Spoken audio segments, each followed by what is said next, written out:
The second point is the ahkam of the sharia, the rules of the sharia. Ahkam means rules. Ahkam is the plural of hukm. Ahkam is the plural of hukm. And this in the language is a judgment, a qada. Hukm means a judgment, a ruling. That's in the language. Technically, istilahan, which is what they mean technically, ahkam are those things which the khitab al-shar'i, the legislative address, i.e. when Allah addresses us in the Quran or the Prophet Muhammad addresses us in the Sunnah, those ahkam are those things which the speech of Allah or the Messenger or the address of Allah and the Messenger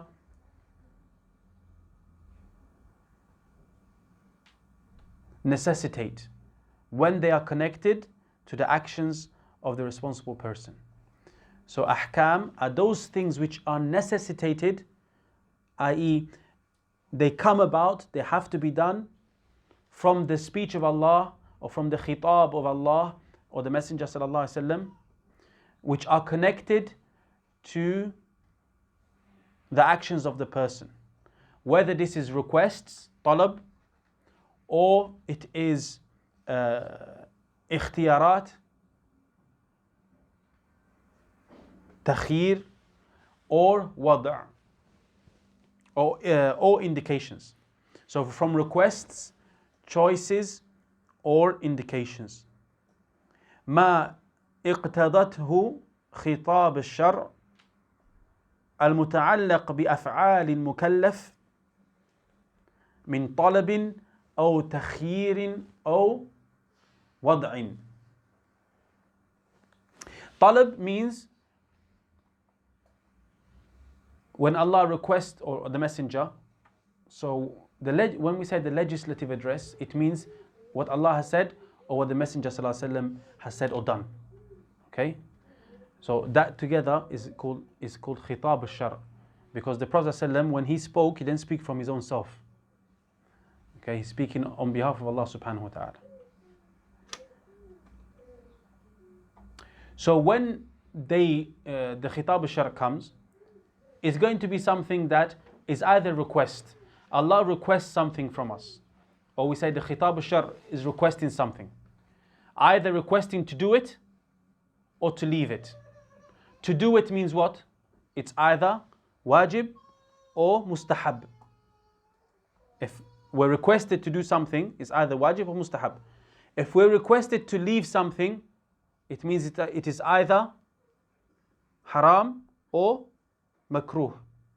So if Allah, for example, tells us not to do something, that means it's either haram or makruh.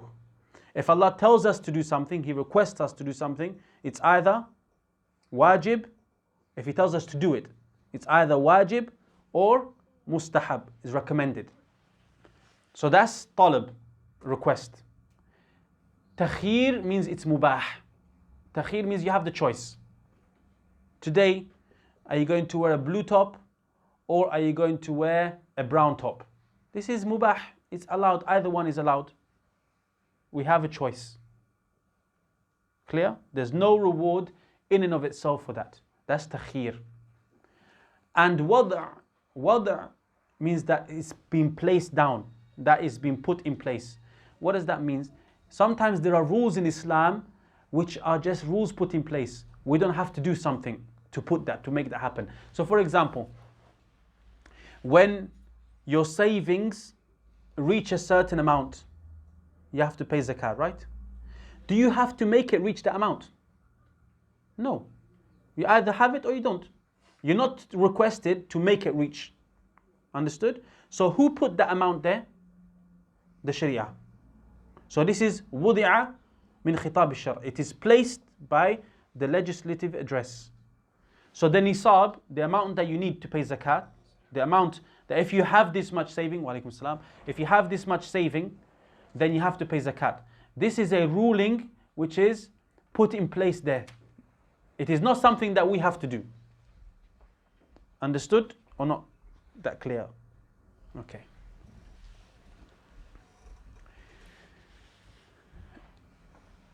The ruling, there's a ruling. When a person becomes or hits the age of puberty, they have to pray. Okay? Are you responsible for hitting the age of puberty? Are you the one responsible for it? Do you have to work hard to get to puberty? No. When it hits, it hits. Yeah, you wake up and it hit. That's it. You understood? So this ruling that when puberty hits, you have to pray, and if you don't pray, you get sin. That rule, is it something that Allah has put in place for us that we have to do something to make it happen? Or is it a rule that Allah has put it for an indication? Good. Salatul Dhuhr enters at a certain time. For example, 12:05. It's not 12:05. Don't look at a clock. But for example, 12:05. When it comes to 12 o'clock, are you obligated now to sit and try to make it 12:05? Say, let me change the time to make it 12. Are you? No. So this is an Islamic ruling that the salah comes at that time. It's an Islamic ruling. But it is put down in place to indicate something. It is not something that we have to do. Understood? So there are rulings in Islam that sometimes when we talk about ahkam, they say ahkam al-Taklifiyyah wa ahkam al-Wad'iyyah. Ahkam al-Taklifiyyah are those that we have a responsibility to perform. They're dealing with our own actions. Wad'iyyah are ahkam that are put in place by Allah that we should know, but we don't have to actually act to bring it into about. Like we just mentioned for the entrance of the salah. Now Maghrib comes in at 7:11. I checked before. 7:11, yes? Are you commanded right now to make it 7:11 come? No. If you live until 7:11, then you have to pray. So that 7:11 is an indication that Maghrib has come in for you.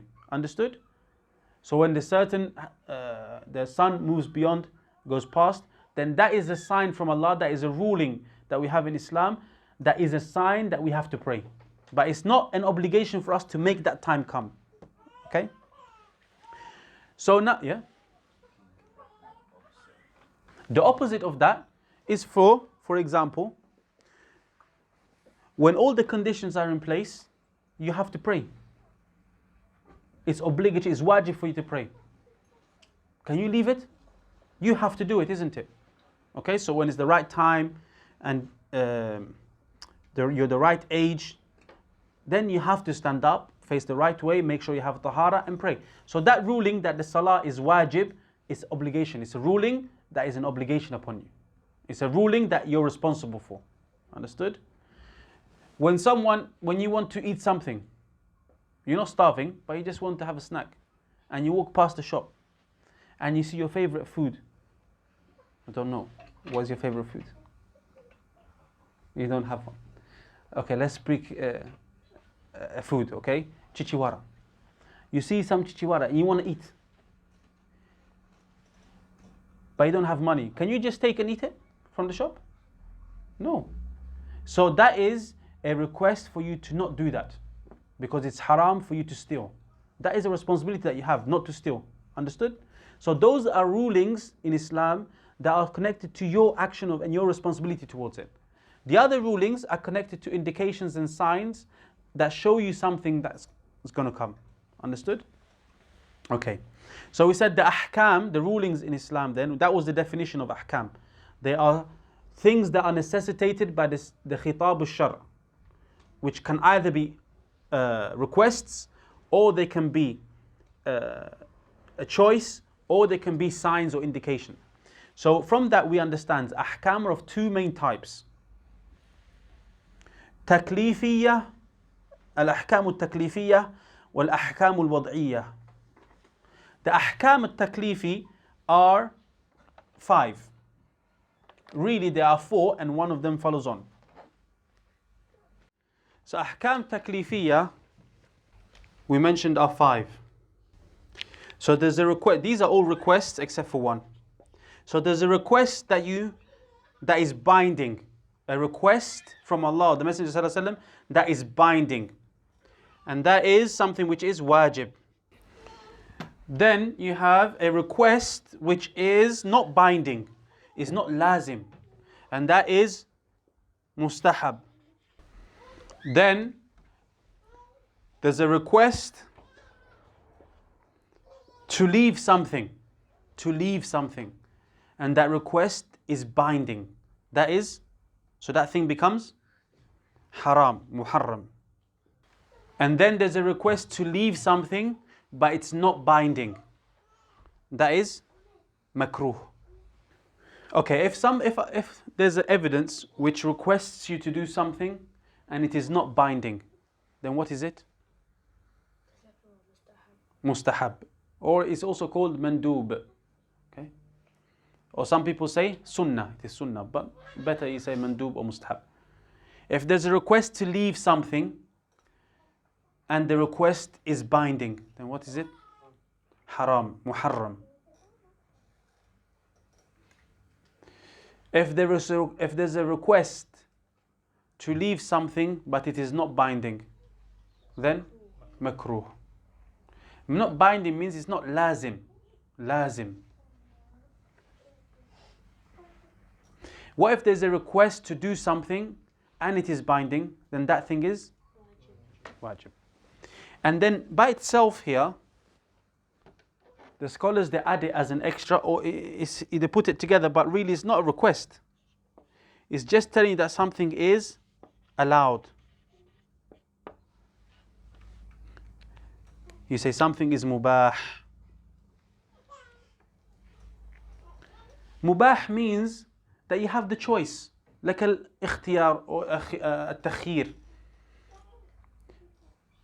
And that means that there is nothing in and of itself connected to that thing.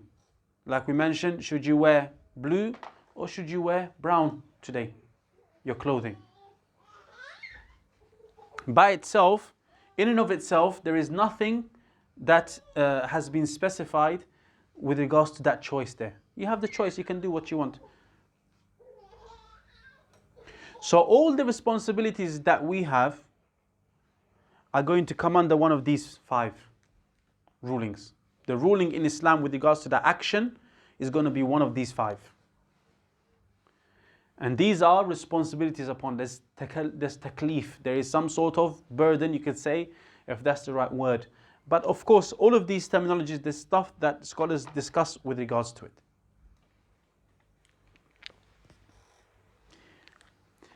The Ahkaam al-Wad'iyyah, what did we say about them?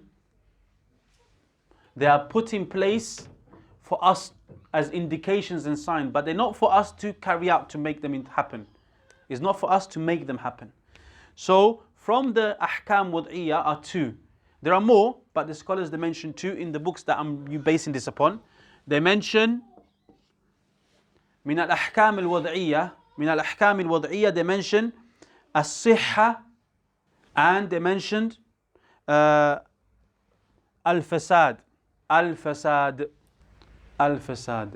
So for example, as-sihha in actions that are ibadah, it means that that action has been completed in a way that its desired effects will come into place.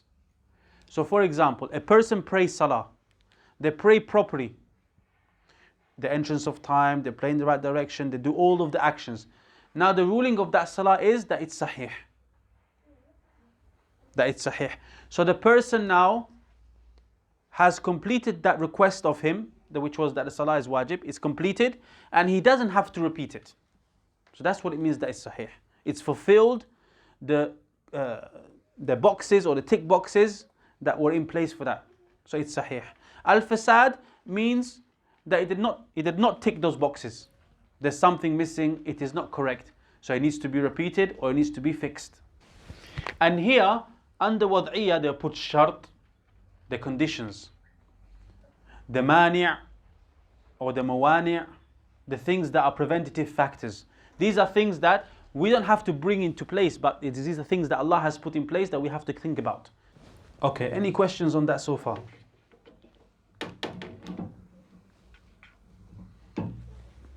I have written them down.